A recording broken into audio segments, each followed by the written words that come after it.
seorang imam besar, Imam Al-Ghazali itu sangat iri ingin menjadi seperti perempuan. Karena apa? Karena perempuan itu sudah dijamin masuk surga oleh Allah dengan dua hadis atau dua nas yang ada di dalam hadis itu sendiri.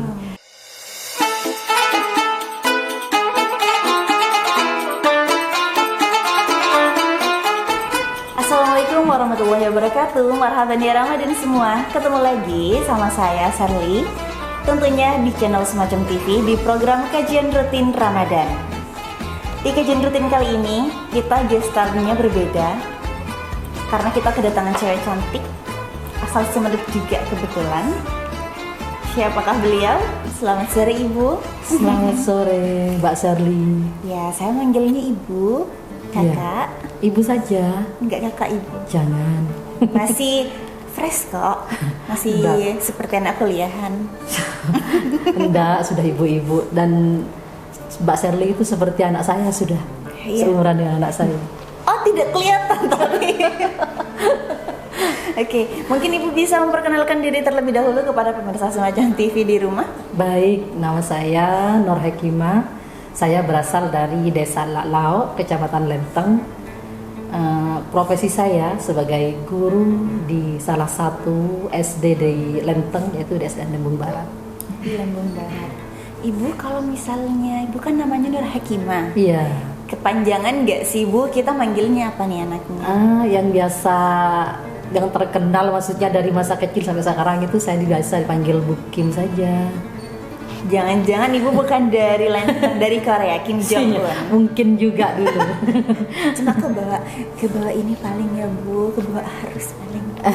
Tiba-tiba lah menjadi Ibu Kim Nur Hekimah. Iya, karena di desa dulu mungkin apa ya, lebih mudahnya ini panggil siapa anak ini, mungkin seperti itu ya di orang tua. Ya sudah, langsung itu aja panggilannya Kim saja. Tahu-tahu sekarang Kim itu adalah nama aktor Korea Bu. Iya. Luar biasa sekali. Ternyata. Dari Kecamatan Lenteng. Iya. Desa Laklau. Kira-kira kalau di Lenteng ada apa aja sih Bu?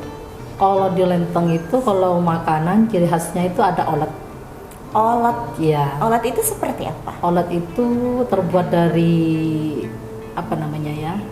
Dari ubi, dari ketela itu yang diparut, kemudian bukan dimasak sih sebenarnya, ya seperti dimasak itu. Nanti setelah masak itu dikasih tangkuli istilahnya, itu air gula dari aren, dari Air siwalan. gula merah. Ya, air gula merah itu. Mirip lupis gak Bu? Kalau lopis itu kan dari beras, Ya. dari ketan, tapi kalau olet ini dari ketela. Istilahnya dari sabrang gitu ya. Sapren, Iya. bahasa kerennya memang di Madura itu sapren guys. Sapren. Oke. Selanjutnya beliau nih Bu Kim berasal dari salah satu organisasi kemasyarakatan Fatayat NU, betul ya Ibu? Iya, betul sekali. Ikut Fatayat dari tahun berapa Bu? Saya sudah lama ikut Fatayat itu, awalnya pada tahun 2000 setelah saya lulus dari pondok tahun 99. Tahun 99 itu juga saya nikah sama bapak itu yang ada sekarang. Kemudian karena saya tidak kuliah langsung waktu itu, langsung terjun ke perkumpulan istilahnya organisasi seperti Fatayat. Pada saat itu masih menjadi pengurus di Ranting atau di Desa Laklau pada saat itu.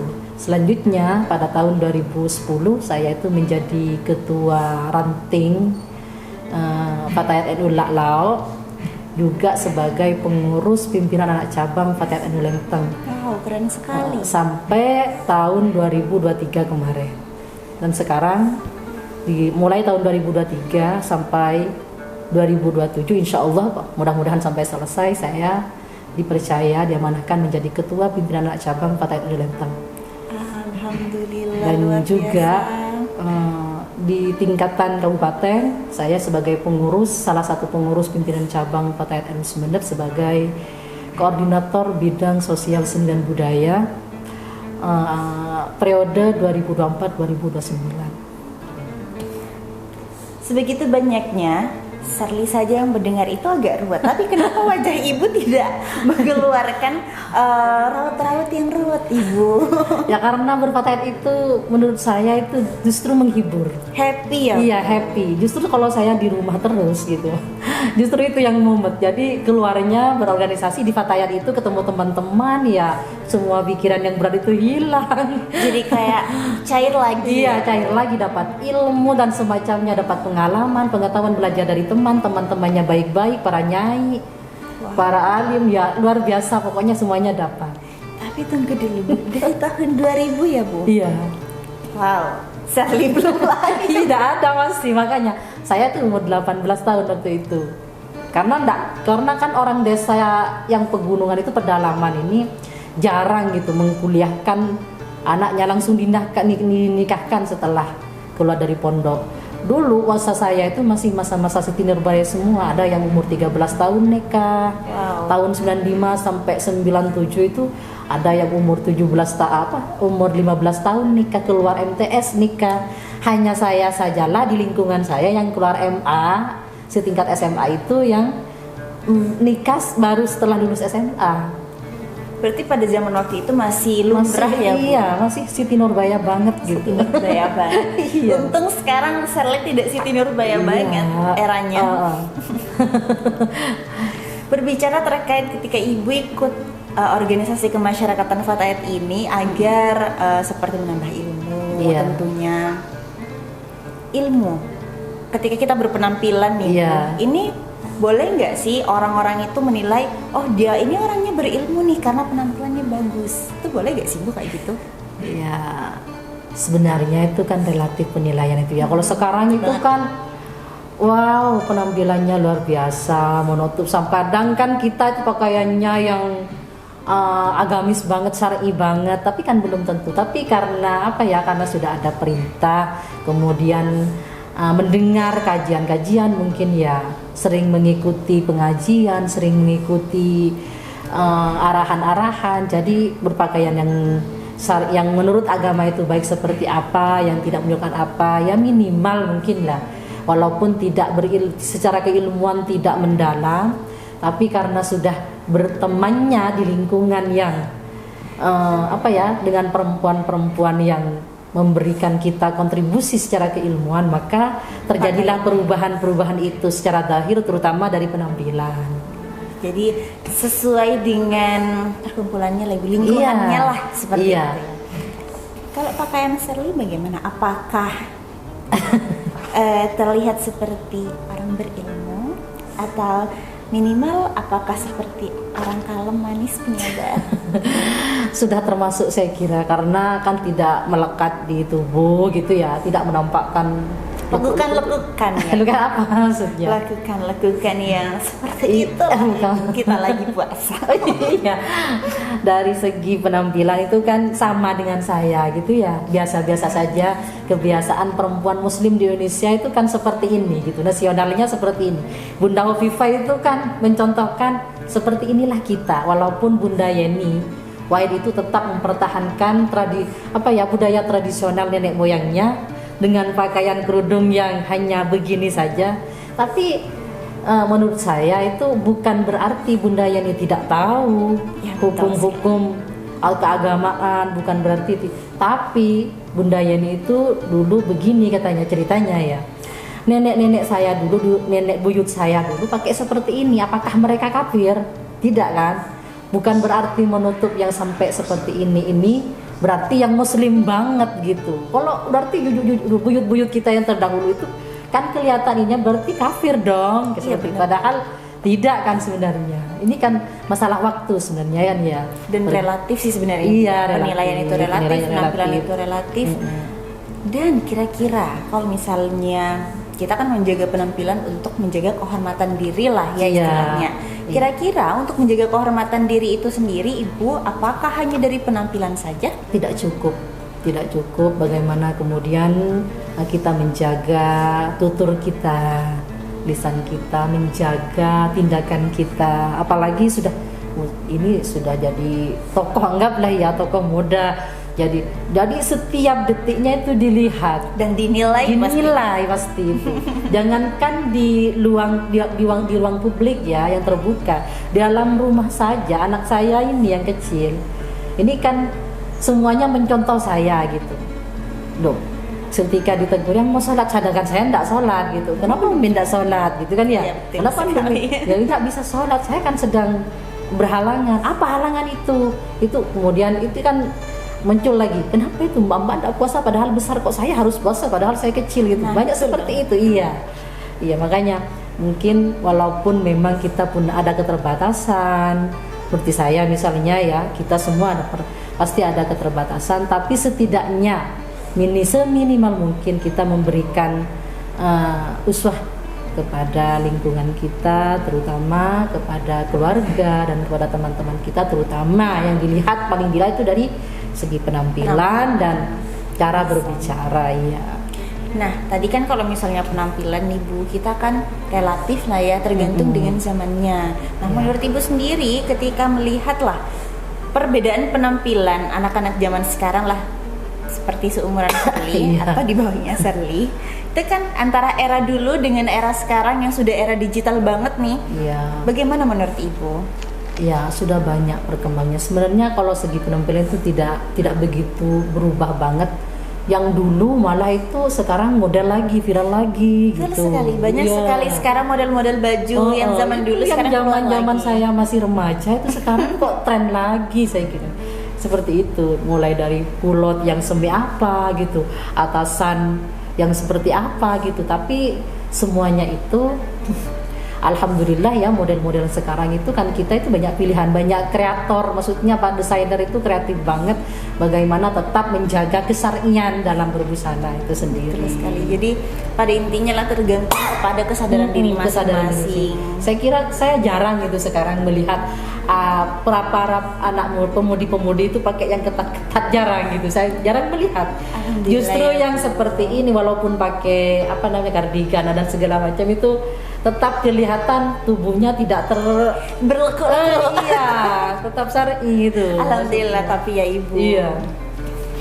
Semoga di luar sana masih tetap seperti ini ya Bu. Amin.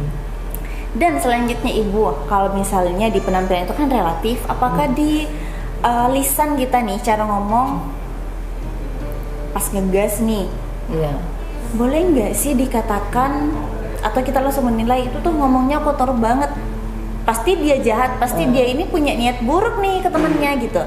Itu apakah boleh seperti itu? Sebenarnya tidak boleh langsung menghakimi seperti itu, tapi bagaimanapun itu kan tidak boleh ya langsung emosi. Sebenarnya saya juga seperti itu ya, tapi kemudian setelah saya punya diamanahi tanggung jawab sebagai belajar, padahal awalnya saya yang sering emosi gitu, semakin ditahan menghadapi seperti ini kayaknya langsung ngomong kok seperti ini, tidak cocok kepikiran yang dilihat saya itu langsung mengegas saja, tapi kemudian saya berpikir saya harus bertanya dulu, saya harus cari tahu dulu penyebabnya ini apa, karena kan kadang itu ada alasannya gitu ya. Iya, tidak harus kita seudzon terlebih dahulu, tapi harus tidak boleh kita langsung seudzon terhadap apa yang kita lihat, tapi bagaimana kita mengolah bagaimana ini. Kira-kira kenapa sih gitu ya Bu? Iya. Jadi semuanya sebenarnya relatif lah ya Bu. Relatif. Tergantung kita itu harus melihat dari berbagai sisi juga. Iya. Mau itu dari penampilan, mau dari itu akhlak dan lisannya Terutama.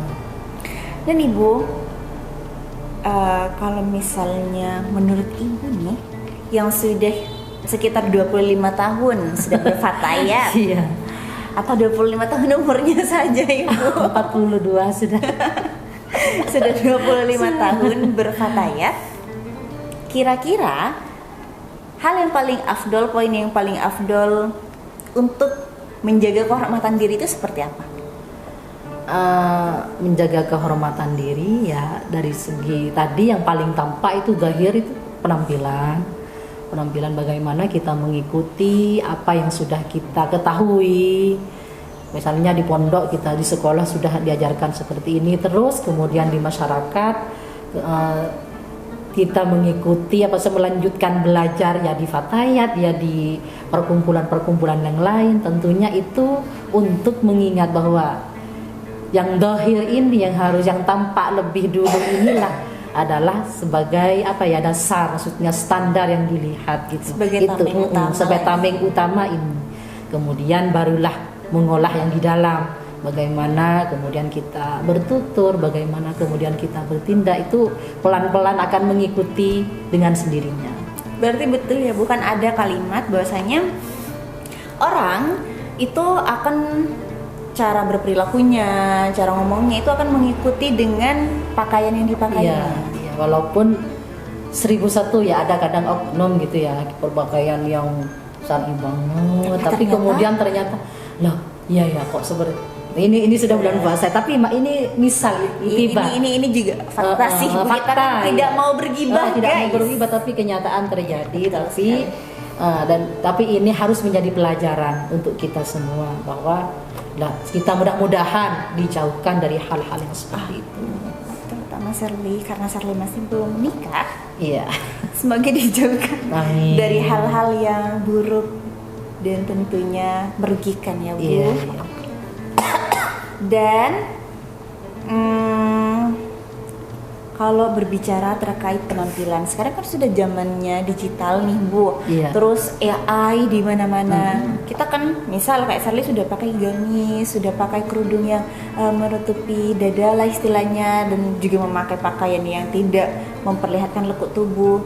Terus tiba-tiba karena adanya AI ini, iya. kayak ada yang bisa mengedit berubah pakaian gitu. Nauzubillahnya di luaran itu sudah ada Ibu AI yang bisa merubah, misalnya si A dia itu pakai gamis sampai pakai niqab, terus tiba-tiba diedit dia itu bisa pakai bikini. Itu gimana Ibu menurut Ibu? Ya, itu kan di luar kemampuan kita gitu ya, di luar nalar kita. Tapi ketika kita disituasikan seperti itu sama seseorang misalnya, yang paling kita jaga adalah niat terutama bahwa saya tidak seperti itu. Jadi ketika niat kita yang pertama itu sudah kuat, maka itu akan menjadi timing. Saya tidak seperti itu kan, itu kan hanya olahan digital saja kan sebenarnya. Karena kalau kita tidak merasa seperti itu, kita akan tenang sendiri kan, tidak akan merasa tenang, tidak terganggu dengan keusilan-keusilan yang terjadi karena olah-olah orang-orang yang tidak bertanggung jawab itu. Tapi Masya Allah, tabarakallah, karena kesabaran Sherly itu setipis tisu Ibu, apalagi dibagi dua. Karena kan sekarang ada hukumnya, kita ada undang-undangnya gitu. Ada undang-undangnya juga ya, iya, ada perlindungannya. Kalau misal kita mengalami seperti itu, kita bisa melapor kepada yang berwajib, dan itu ada payungnya sudah untuk ada tindak lanjut. Alhamdulillahnya kita memang sudah punya dasar lah ya yang akan melindungi kita. Masalahnya Sherly itu sudahlah sebenarnya sabar itu setipis tisu dibagi dua. Sama tidak sabar sebenarnya. Ya sudah setipis tisu dibagi dua, kena air lagi, jadi cepat sobek. Jadi kayak kalau ada orang yang memang bikin mangkel itu langsung kayak ingin berkata kasar, ya Allah aku lagi puasa gak boleh. Iya sama sebenarnya, sama. Tapi setiap waktu kita harus tetap belajar, mengingatkan. Mungkin dari umur semakin matang justru nanti berdampak kepada kedewasaan kita. Betul sehingga sekali. Untuk berkata-kata kita berpikir terlebih dahulu. Terima kasih ya Ibu atas sedikit diskusi. Sekalipun kita seperti lagi curhat ya Bu, tapi banyak sekali yang bisa kita dapatkan dari kedatangan Bu Kim Jong-un di studio Semacam TV, karena dari beliau kita bisa mendapatkan, kita nih anak muda, janganlah selalu membuang-buang waktu. Karena ketika kita muda masih banyak waktu yang bisa kita gunakan, seperti bisa ikut berfatayat. Iya. Sedikit promosi lah. Iya, sedikit promosi. Karena nggak ada ruginya gitu. Betul sekali. Justru dengan kita berorganisasi, kita bisa mengembangkan diri. Kita bisa, yang kita sebelumnya tidak tahu bisa tahu, yang dulunya belajar itu lupa jadi ingat kembali. Betul sekali. Dan banyak belajar dari pengalaman-pengalaman sahabat-sahabat di sekitar kita. Ketika sharing and healing kita ya, Bu? sharing, iya. Baik, terima kasih Ibu karena Iya. sudah bersedia datang dan berkenan hadir di sini. Iya, boleh saya itu ada punya statement gitu. Boleh dong. Pesan terakhir. Enggak, pesan terakhir bukan juga. pesan terakhir ada. Iya, saya sebenarnya ingin mengutip gitu cerita Boleh? dari Ningsih Hasina sebenarnya. Saya seneng banget mengikuti kajiannya walaupun hanya lewat TikTok atau YouTube dan sebagainya. Cuman ada satu yang saya ingat bahwa seorang perempuan itu selalu diiriin oleh seorang laki-laki. Seperti Imam Ghazali yang iri kepada perempuan. Padahal perempuan itu iri ingin jadi laki-laki kan ya. Tapi Imam Ghazali, seorang imam besar, Imam Al-Ghazali itu sangat iri ingin menjadi seperti perempuan. Karena apa? Karena perempuan itu sudah dijamin masuk surga oleh Allah dengan dua hadis atau dua nas yang ada di dalam hadis itu sendiri. Kalau laki-laki tidak ada, laki-laki akan masuk surga. Tapi kalau perempuan itu ada sudah nasnya, maksudnya seperti ini. Misal seperti hadis begini. Seorang perempuan yang diridai suaminya, yang menjaga sholatnya dan juga mengeluarkan zakatnya, maka jaminannya adalah surga. Itu yang diiriin oleh seorang imam besar, Imam Al-Ghazali kepada seorang perempuan. Mudah-mudahan kita bisa seperti itu menjaga kewajiban sholat, karena otomatis kita kan manajer di rumah pada saat berumah tangga ya. Manajer keuangan. Maka manajer keuangan, maka menyisihkan zakat itu adalah kewajiban dari kita, dan kemudian juga ridha suami. Buat apa kita keluar rumah berorganisasi kalau suami tidak ridha, itu percuma. Tapi ridha suami inilah yang menentukan nantinya kita itu dijamin masuk surga oleh Allah, salah satunya seperti itu. Poin 1 dan poin 2 masih tenang. Masih tenang. Bisa mengikuti sampai dengan poin ketiga. Waduh, belum bisa. Masih Karena ada belum problem. berkeluarga, tapi nanti setelah berkeluarga insya Allah ya. Ya, akan semoga cepat. Amin, amin, amin, amin. Siapa tahu tendangan saya lihat ini, Bu. Oke, terima kasih ya Ibu. Sama-sama. Mungkin Ibu mau memberikan sepatah dua kata untuk sebagai pengingat lah bagi teman-teman, bagi pemirsa di rumah. Ya sebenarnya tadi sudah ya, sudah. Tapi tidak ada salahnya kepada para pemirsa di rumah, mumpung di bulan Ramadan ini, karena pahalanya berlipat-lipat, marilah kita lipat gandakan ibadah kita, baik ibadah-ibadah yang amaliyah, ubudiyah seperti sholat-sholat sunat, membaca Al-Quran, apalagi berinfak atau mengeluarkan sedekah di bulan Ramadan. Mudah-mudahan kita dimampukan untuk mengerjakan ini dan memberikan dampak positif untuk kita, dan apa yang kita laksanakan ini, yang kita kerjakan diridai oleh Allah Subhanahu wa taala. Amin ya rabbal alamin. Insyaallah sudah cerah benderang pikiran Sherly dan hati Sherly. Terima kasih pemirsa, itulah dia diskusi kali ini, kajian rutin Ramadan kali ini, tentunya bersama guest star kita yang sangat cantik dan muda, Ibu Kim. Perempuan pasti cantik, siapapun. Betul sekali. Dan jangan lupa untuk kalian selalu jagalah penampilan kalian, karena penampilan itu adalah hal yang paling utama yang akan bisa dilihat oleh orang lain. Setelah itu kalian barulah bisa lebih menjaga lisan serta akhlak kalian. Itu dari kita di diskusi Ramadan kali ini. Jangan lupa untuk like, comment, subscribe, dan share video ini. Dan jangan lupa untuk tonton video selanjutnya di link berikut ini. Terima kasih, sampai ketemu di video selanjutnya. Assalamualaikum warahmatullahi wabarakatuh. Waalaikumsalam warahmatullahi wabarakatuh.